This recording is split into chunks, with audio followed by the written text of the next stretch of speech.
Assalamualaikum warahmatullahi wabarakatuh. Perkenalkan, kami dari kelompok 5 akan menyampaikan materi tentang Pancasila sebagai paradigma ilmu kesehatan dengan analisis stunting di Indonesia. Saya Rika Marzakiah dengan ujung NPM 002. Saya Hidmatil Hanina dengan ujung NPM 008. Saya Junaidi ujung NPM 027. Saya Dina Alifah ujung NPM 004. Saya Sarah Rika dengan ujung NPM 009.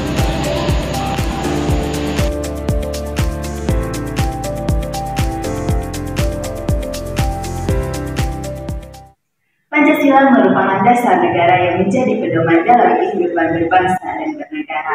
Namun, peran Pancasila bukan hanya sebatas itu. Pancasila juga berperan dalam paradigma atau kerangka berpikir dalam pengembangan ilmu pengetahuan di Indonesia, khususnya dalam bidang kesehatan.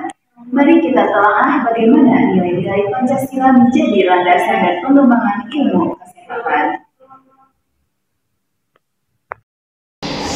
Sebelum kita menelaah mengenai isu kesehatan, mari kita membahas lebih dahulu mengenai Pancasila sebagai ilmu dasar pengetahuan. Pancasila adalah sebuah pandangan hidup yang mendasar serta ideal yang menjadi pedoman bagi masyarakat Indonesia dalam menjalankan aktivitas kehidupannya. Pancasila mengandung 5 nilai dasar yang menjadi dasar dan acuan dalam berkehidupan, berbangsa, dan bernegara. Salah satu sektor pembangunan yang dijamin oleh Pancasila adalah pembangunan kesehatan. Ilmu berasal dari bahasa Arab yang berarti pengetahuan. Dalam bahasa Indonesia sama dengan istilah sains. Ilmu mengandung 3 kategori, yaitu hipotesis, dugaan pemikiran berdasarkan sejumlah data, teori, dan dalil hukum yang mengharuskan, sistematis, dan berdasarkan pada metodologi.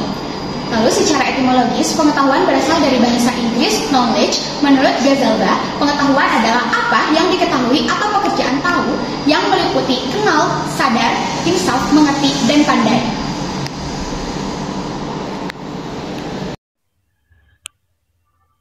Sebagai contoh nyata implementasi Pancasila dalam bidang kesehatan, mari kita analisis kasus stunting di Indonesia. Data terkini menunjukkan prevalensi stunting di Indonesia masih mencapai 21,6%. Angka ini masih jauh dari target pemerintah yaitu 14% pada tahun 2024. Stunting adalah kondisi gagal tumbuh pada anak akibat kekurangan gizi kronis. Mari kita analisis permasalahan ini menggunakan perspektif Pancasila. Dari sudut pandang ketuhanan yang Maha Esa, pencegahan stunting merupakan bentuk tanggung jawab kita dalam menjaga amanah Tuhan. Anak-anak adalah titipan Tuhan yang harus kita jaga dengan sebaik-baiknya. Ditinjau dari sila kemanusiaan, stunting berkaitan dengan hak dasar anak untuk tumbuh dan berkembang secara optimal. Kita wajib melindungi hak-hak anak sebagai bagian dari kemanusiaan yang beradab. Dalam konteks persatuan Indonesia, penanganan stunting membutuhkan gotong royong seluruh elemen bangsa. Program seperti Gerakan Nasional Pencegahan Stunting menunjukkan pentingnya persatuan dalam mengatasi masalah kesehatan. Sesuai sila kerakyatan, program seperti Posyandu menunjukkan pentingnya partisipasi aktif masyarakat. Masyarakat tidak hanya menjadi objek, tetapi subjek dalam penanganan stunting. Implementasi keadilan sosial terlihat dalam pemerataan akses terhadap pangan bergizi dan program bantuan sosial yang tepat sasaran. Dalam penanganan stunting, diperlukan 2 jenis intervensi. Intervensi dalam spesifik kesehatan mencakup yang poin pertama yaitu pemberian suplemen gizi untuk ibu hamil. Poin kedua, promosi dan dukungan ASI eksklusif. Yang ketiga, program imunisasi lengkap. Yang keempat, pemantauan pertumbuhan secara rutin.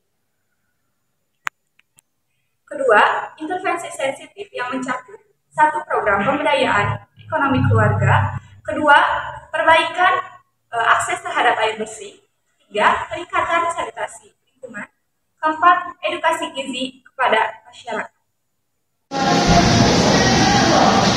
Dari pembahasan ini, kita dapat menyimpulkan bahwa Pancasila sebagai paradigma ilmu kesehatan memberikan landasan nilai yang kokoh dalam penanganan masalah kesehatan di Indonesia. Implementasi nilai-nilai Pancasila akan memperkuat efektivitas program dan menciptakan sistem kesehatan yang berkeadilan.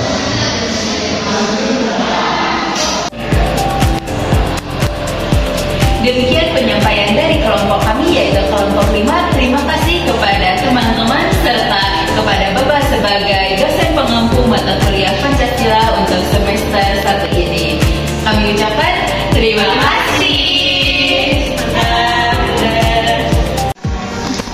Sebelum mengakhiri video ini, izinkan kami untuk menyampaikan pesan dan kesan selama kegiatan perkuliahan Pancasila.